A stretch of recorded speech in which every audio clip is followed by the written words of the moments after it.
Yes, the source of the darkness. It's coming. This is your moment.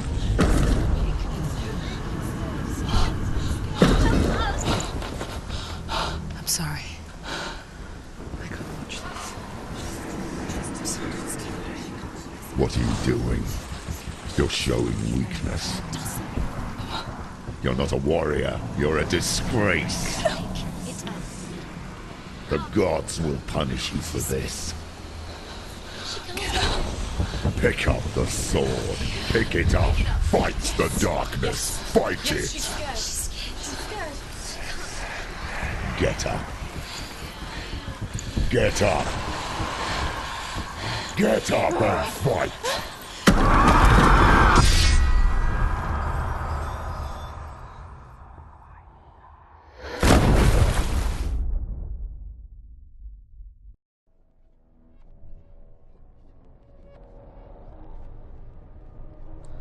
Stormy seas and lost souls. She's dreamt of this before. They say dreams are visions of our memories, thoughts and fears, as seen by our inner eye. But what if each one of us is always dreaming, even when awake, and we only see what our inner eye creates for us? Is this what hell is? A world shaped by Senua's nightmares. Maybe that's why people feared seeing the world through her eyes.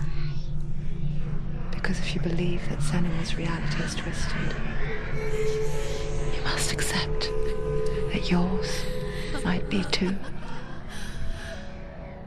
You failed the gods. You're pathetic. Rotten. Cursed. What were you thinking? Did you really think you could win? How stupid can you be? So stupid.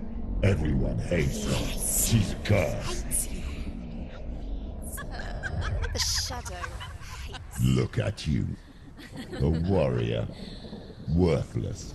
Weak. Pathetic. Go on.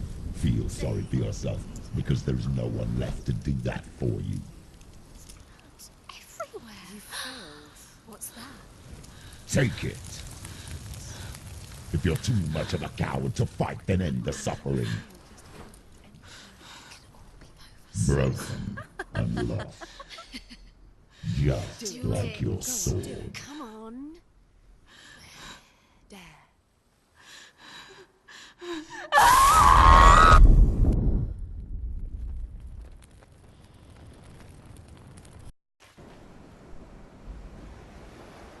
Why go on when you give everything and face that which torments you, only to find that it is worse than you could have imagined? Why go on? Is it really so weak to ask this? Or are we just so afraid of the honest answer that we do not dare pose the question? Sometimes the answer lies in a memory, a feeling, a song.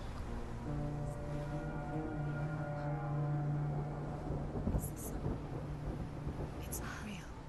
It's a trick. It's not real. It's real. Listen to it. Don't give up. Dillion. It's Not like this.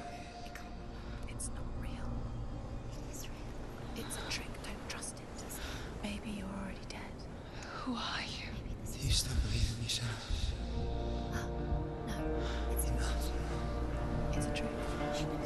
It's a trick. He's already dead. He can't be here. It's impossible. Dillion. Come to me. Please.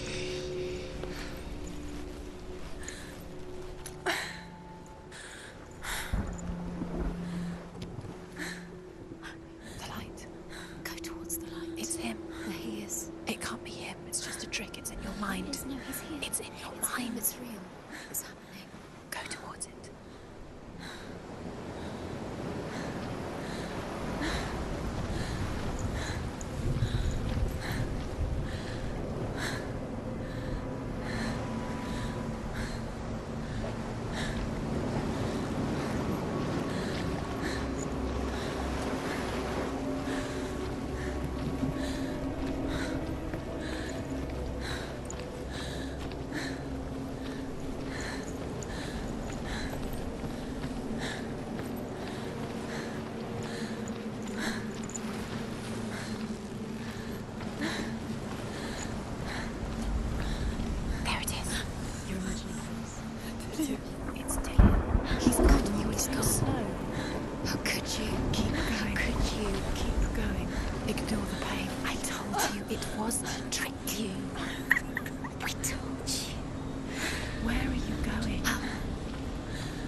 Before she first met him, she was not in a good place. Just a teenager, but not like the others. Barely functioning, she rarely left the house. Her father's in-bell made sure of that.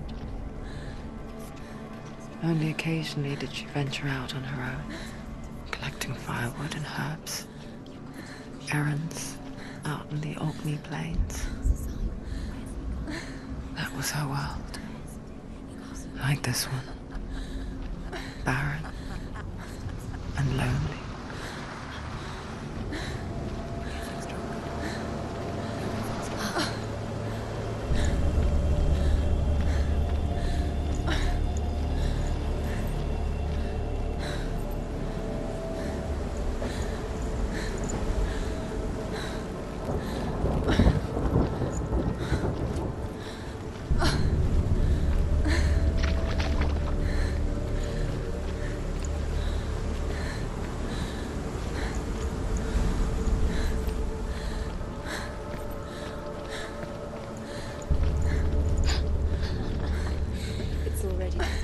Nothing lives here, not even you. It's in your mind. You think you can see it, but it's in your mind.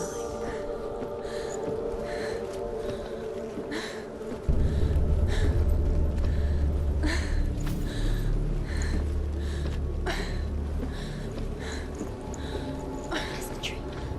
There he was, the lone figure of a boy. He's there, under the tree. Swordplay under the shade of a tree. You have to keep Dillion. She remembers the first time she saw him. To her young eyes, he moved as if dancing, and the world danced with him. The gloom lifted, and for the first time in years she felt a ray of hope.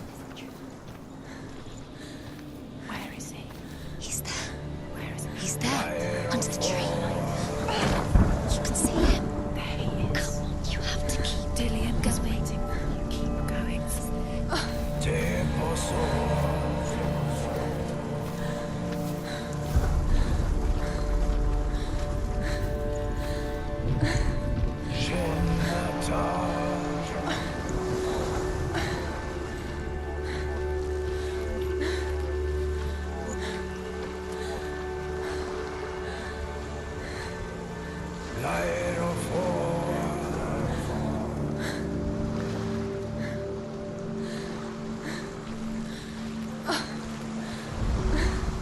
The Northmen tell of a great hero.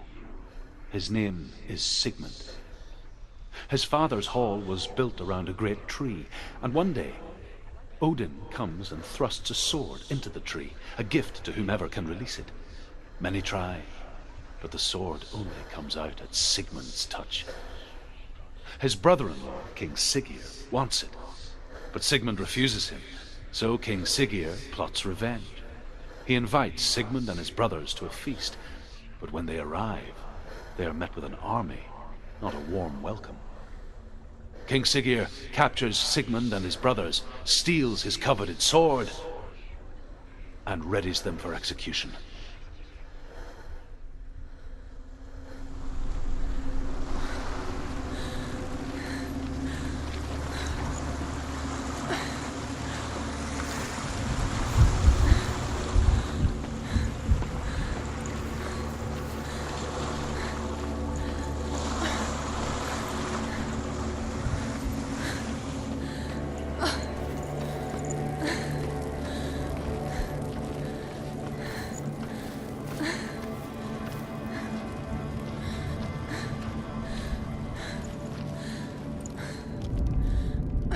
Death for Sigmund and his brothers seems certain.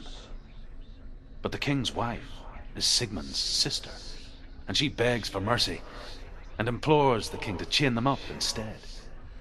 He agrees. Not for mercy, though, but because he plans an even more cruel and lingering death.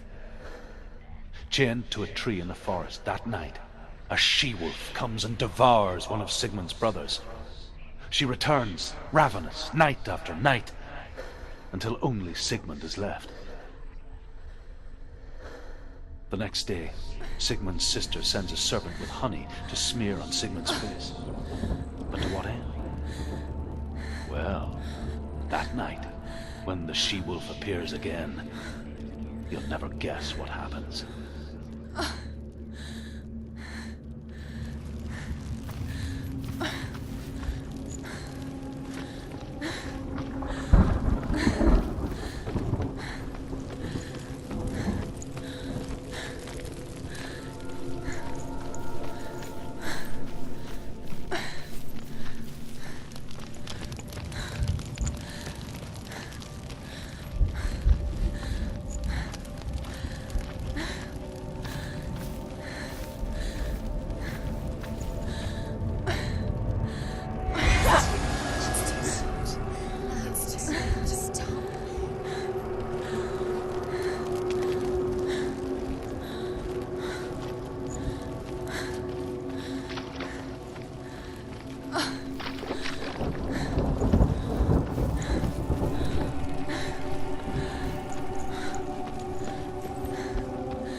Watching from afar, she mimicked him, perfecting her own secret dance,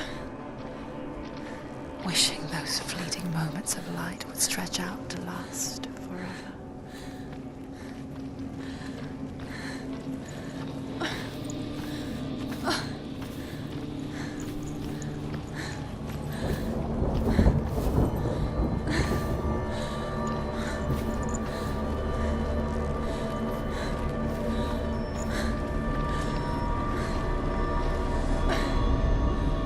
As the she-wolf licks the sweet honey from Sigmund's face, he bites the wolf's tongue. The she-wolf pulls away, but Sigmund holds on. The chains break, and he is free. After his escape, Sigmund lives like us, hidden in the forest. His enemy, King Siggeir, believing him dead, as his sister plots revenge. And for vengeance to succeed, even the great Sigmund needs help. So she sends her sons to him. But their blood is weak and corrupted, and they're put to death by Sigmund. So his sister hatches a new plan, one that is cold of heart and pure of blood.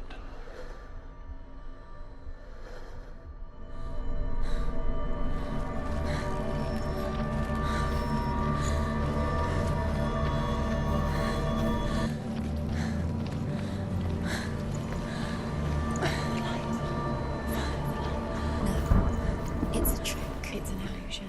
It's not real. But you really want to believe it's real, but it's a trick. You're deluded. Where are you going? Where is she going? What is she following? You can't even fight. It's just deception.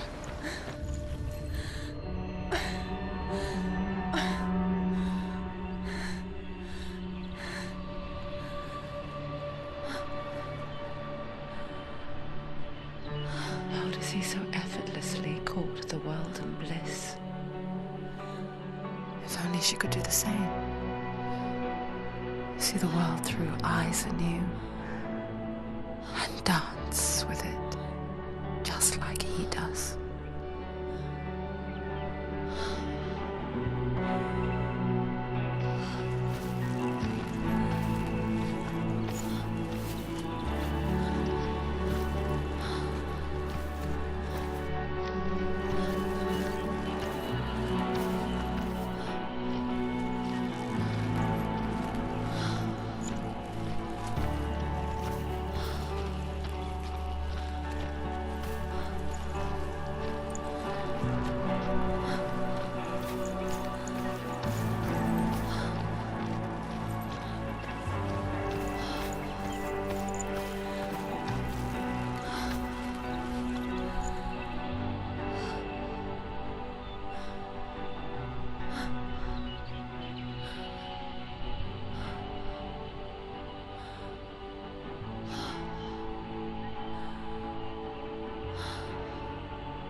What's your name? Senua. I haven't seen you before. I don't leave home much. Oh, Zeno's daughter. I have to go. Wait. Who taught you to fight like that? No one. No one?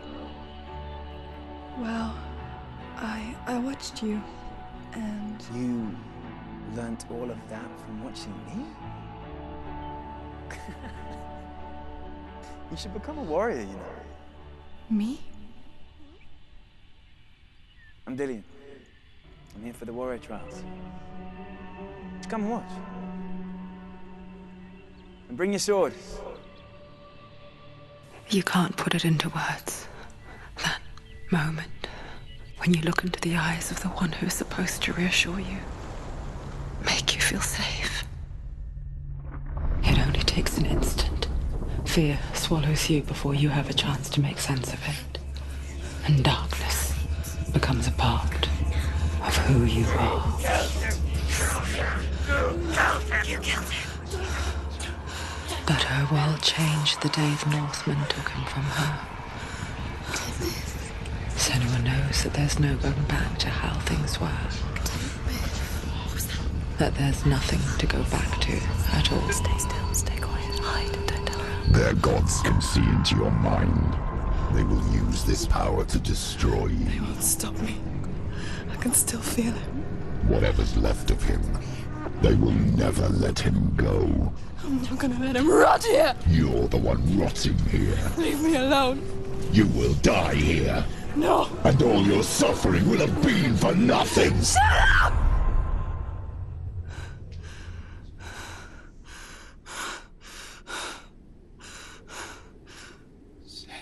Dillion?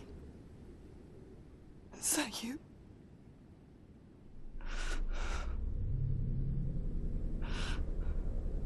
I'll find you, my love. I promise.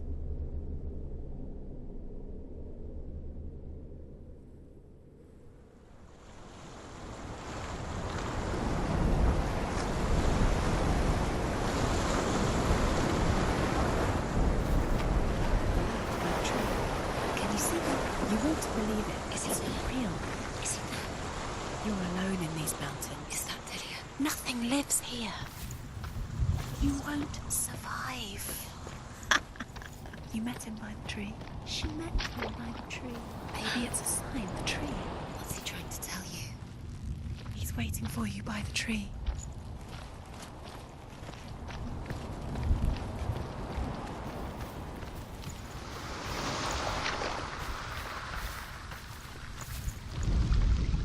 Sigmund's sister trades shapes with a sorceress, and in disguise, she lies with her own brother. She gives birth to a son named Sinfjotli. After a time, she sends him to the forest to Sigmund. He tests the boy and finds him strong and fearless, and so they go to take their vengeance on King Siggeir. But luck is not on their side. They're captured, and Siggeir has them buried alive.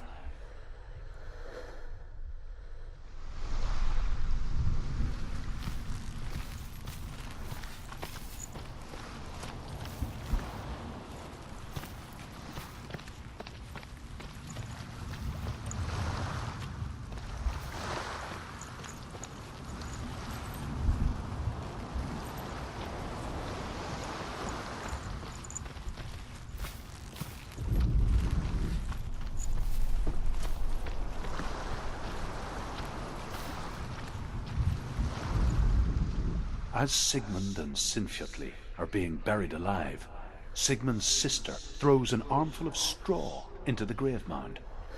Hidden in the straw is Sigmund's sword, the gift of Odin. They cut their way out of the grave mound and set fire to Siggeir's hall. The king burns to death. Sigmund calls to his sister to come out so that she may live and be honored.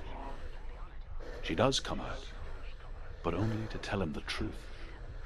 That she had slept with him, her brother, to beget a strong avenger. I am not fit to live, she says. and walks back into the fire. Strike vengeance from your heart, Senua, as there is always a heavy price to pay.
Imagine a sword that can slay gods.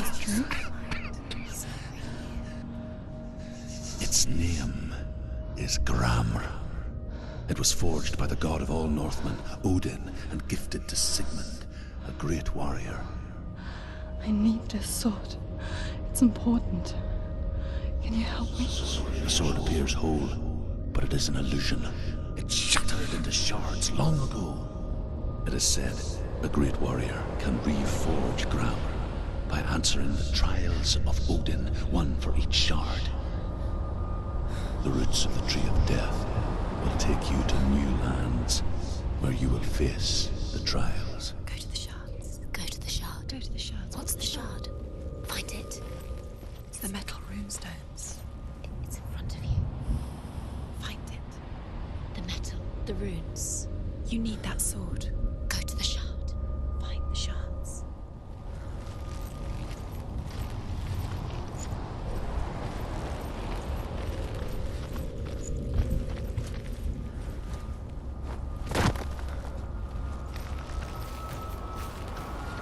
Where is it? Find it. There it is. Focus. There's the shard. Focus. Focus. Use your eyes. Look. Get closer. What can you see? Go to it. It's not safe. Don't go near it. Move closer. Go. I want to tell you a story about a god of the Northmen called Balder. The second son of Odin. He was beautiful, good, and wise. He was fair of feature. He spoke fair words. He gave fair judgments. Light shone from him. Only good things were told of him. Yet he was the first of the gods to die.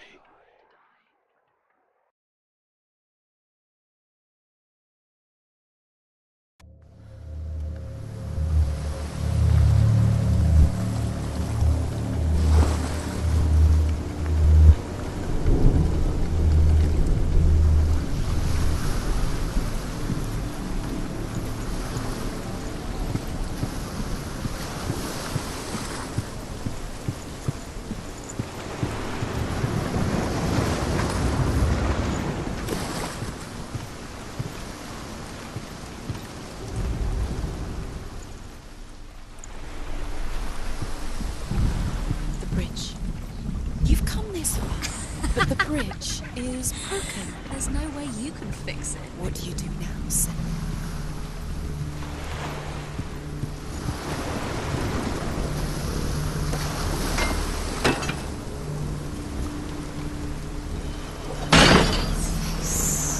What is it? What does it say? Get closer. Focus. Focus on us. Where are we? What is this? It's the same. It's another world. It's lighter. It's nicer. I like it here. Can we stay? Let's stay here. I like the way it feels. It's safe here. It's calm here. It's light here. It's nice. It's fixed. What happened? The bridge is fixed. Let's cross it.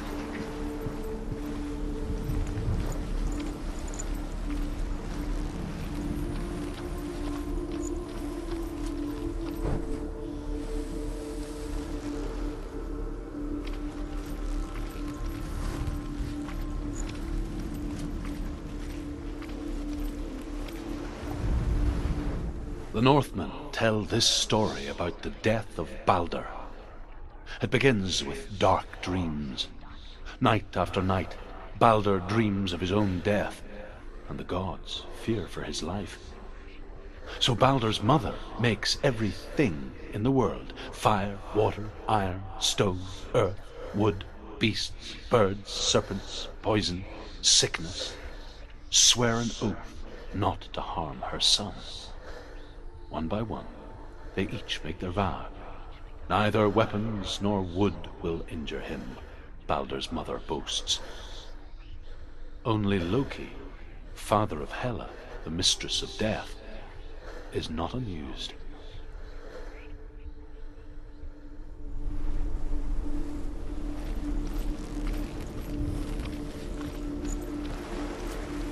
Dillion is in there. Don't forget. You can feel it. You need the runes to fight Dillion. You need Dillion. He's waiting for you. He always said he's close. He cares about you. Feel he's close. He loves you. I'm calling you. Dillion. Dillion, we're here. Dillion. Open the gate. She can't. Open the gate. It's locked. Try harder. She can't. The gate. She can't. She can't. She will. She will.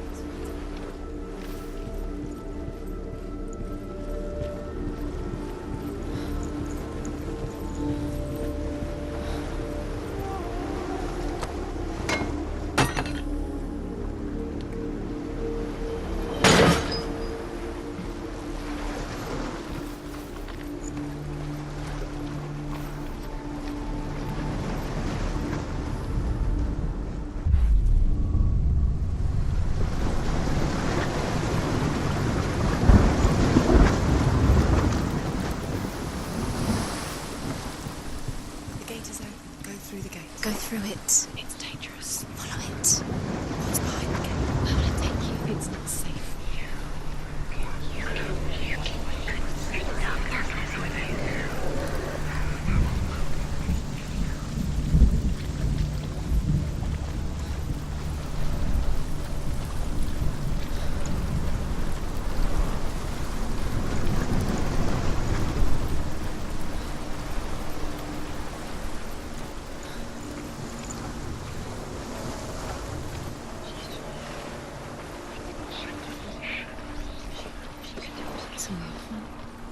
It's all your fault. You're cursed.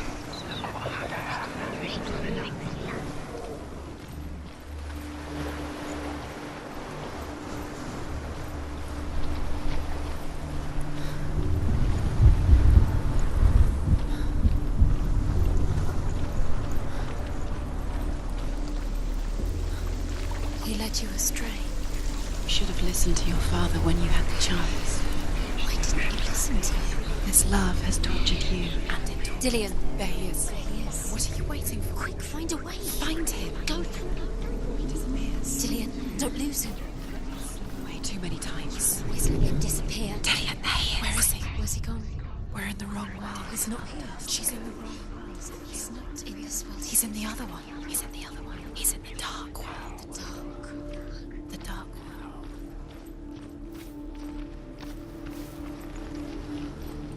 The world once seemed so simple. Black and white. Darkness and light. Narrow dividing lines of our own making. Dillion taught her to see further. To peek through the cracks and see the worlds of color stretching away from the gloom. And Senua explored new paths into the unknown. Not in this world. You can't.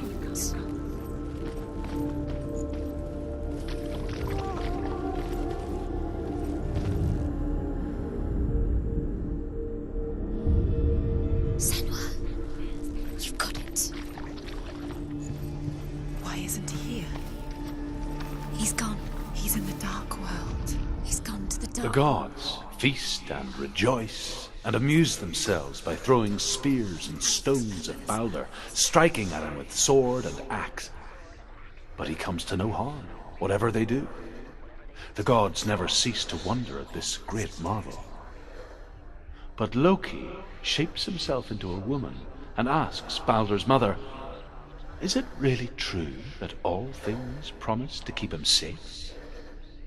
"I did not ask the mistletoe," Balder's mother confesses. "I thought it was too young." Oh dear.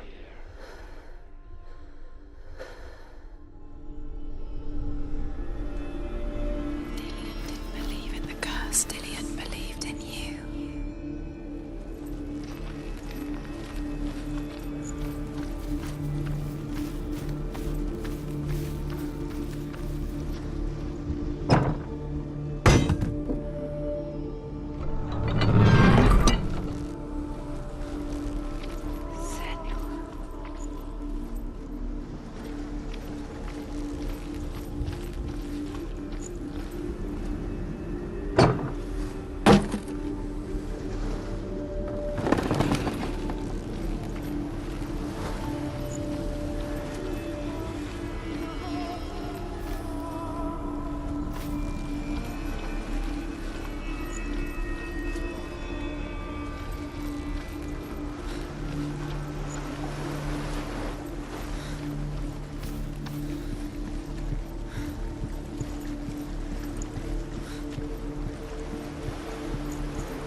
You broke him, you killed him. I couldn't see the darkness within you.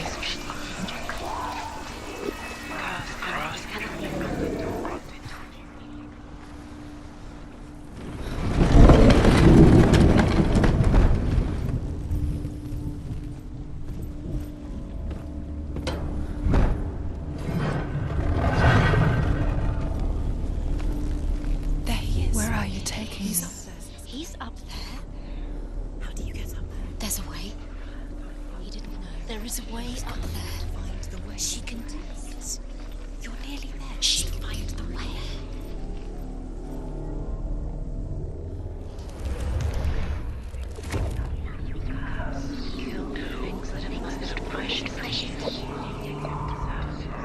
Loki makes a dart out of mistletoe and goes to the gods as they throw things at Balder.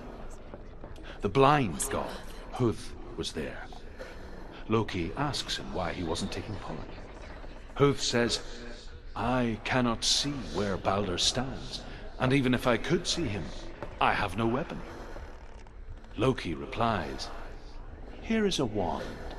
I will tell you where he stands." And Huth throws the mistletoe at Balder. It pierces through him, and to everyone's horror, Balder is killed. And for this, Huth is slain.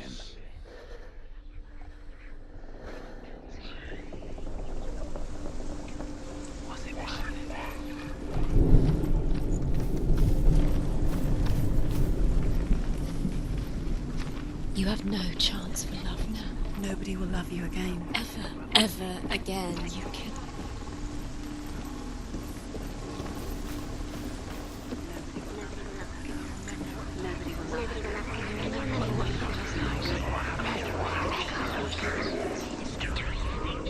The Northmen tell how the gods mourned Balder. His body was to be burnt on his ship, but they could not manage to push it into the sea and sent for a giantess to do it. She comes riding a wolf and has vipers for her reins. She pushes Balder's ship into the sea with such force that the ground shakes and the rollers burst into flames. When Balder's wife sees his body carried onto the ship, her heart bursts with grief, and she dies. She's put next to her husband, and the pyre is lit. sending the dead to hell. But even so, the gods cannot accept his death. And now the darkness is swallowing you both.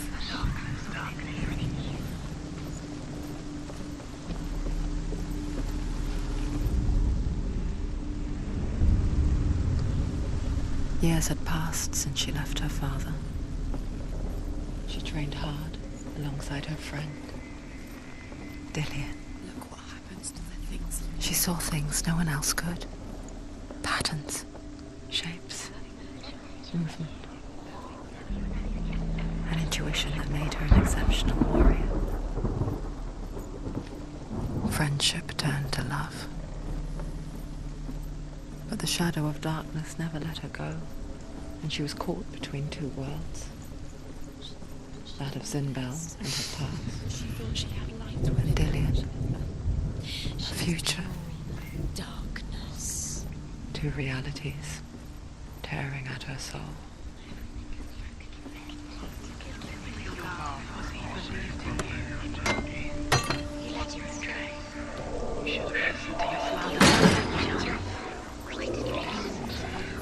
Heart that loved her. We've squashed it, strangled it, flattened it. The curse cannot be undone.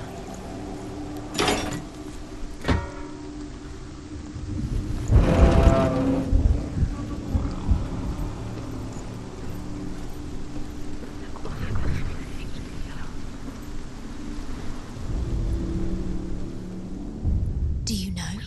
There isn't no time for this. Speak up.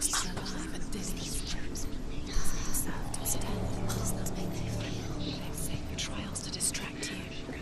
Set you up, and now they're going to watch you. What if these trials mean nothing? Laughing at you. What if they take you no closer to Dillion? Dillion, you let this get in the way. What if they are just to tire you out, make you weak before the battle?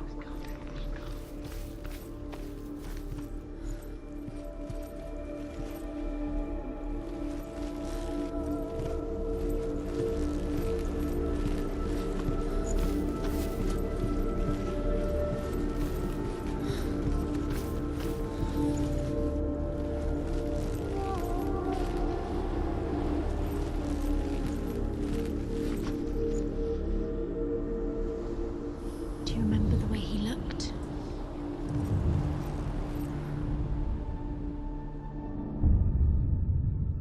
What if they're all about? Do you remember meeting him beneath the tree? By minute by minute. What does she think she's doing? You're special. She thinks she can. They mean nothing. Being special.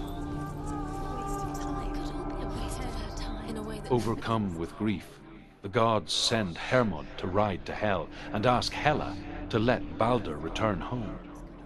All the gods are weeping, he says. Are they? Asks Hela.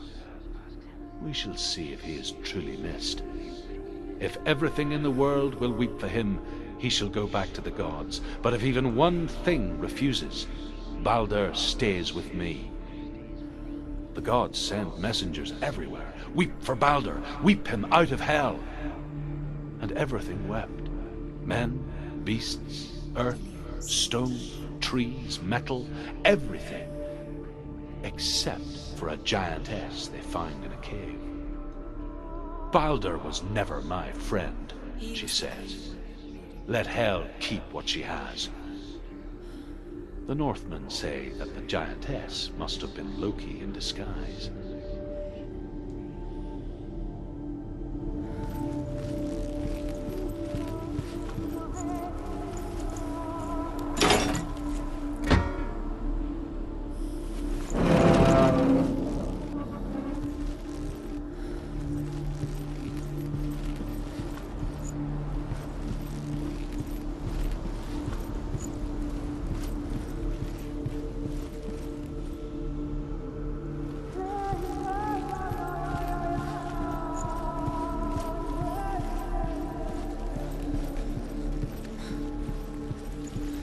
Do you remember how he made you feel?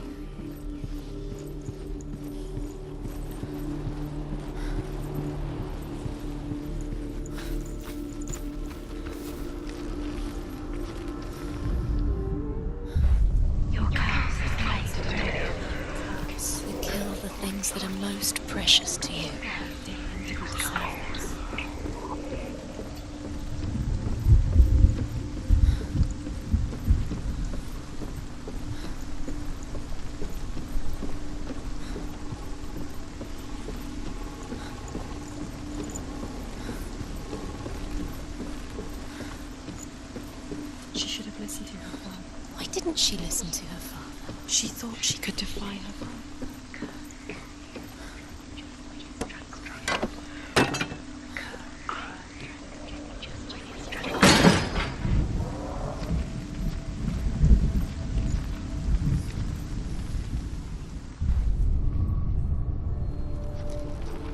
He didn't believe that she was cursed. He saved you when everyone else turned their backs. The Northmen tell how the gods punished Loki for Baldur's death. They captured him and took him to a cave. They fetched his 2 sons and turned one into a wolf, and he ripped his brother apart. The gods used Loki's own son's entrails to tie him down and turned these bonds to iron and dangled a poisonous serpent over his face so that its venom would drip onto him. Each time the venom drips onto Loki's face, he writhes in agony. The Northmen say that is the cause of earthquakes. A reminder, perhaps, that if even gods must accept death, then so must we.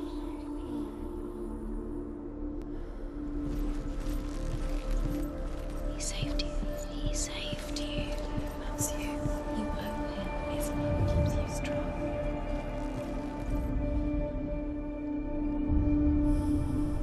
What if this is pointless? What are you doing?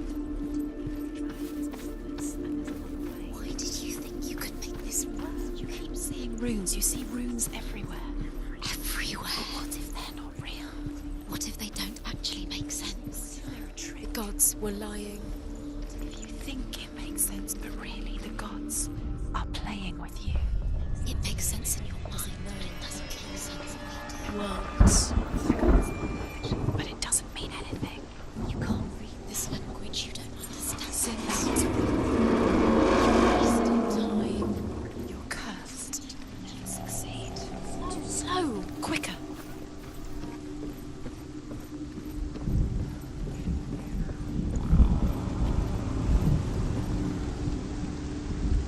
Dillion!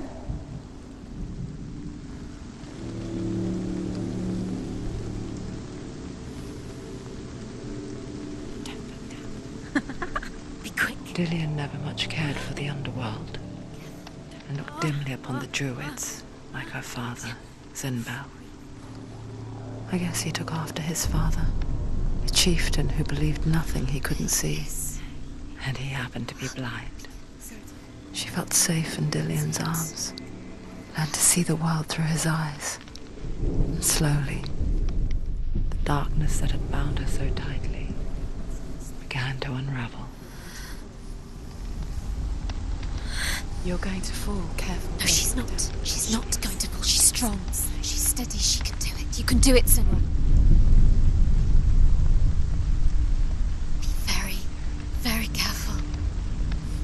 You've come this far, don't let him slip away. It's a narrow bridge. And there's a long way to fall.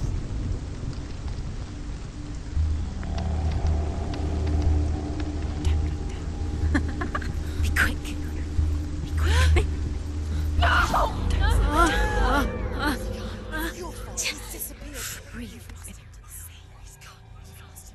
Just come to the water.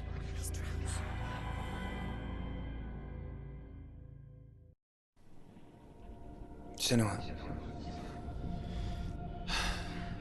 your father cannot understand your darkness. He cannot see through your eyes.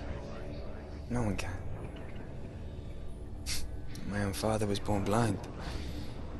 Doesn't have the faintest idea of what the night looks like. The word dark to him means as little as the word light. So someone is afraid of the dark. Should we fix them by taking away their sight? Would you give up the beautiful world that you, and only you, can see just to be rid of your nightmares?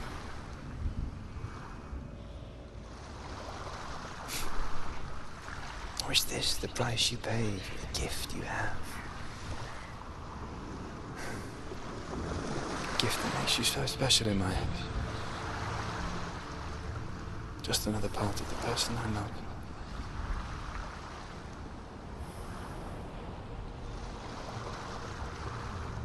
I left for the wilds to protect you from my darkness. Because I love you. But it made it worse. I'm so sorry. It's done. You did it, but there's more.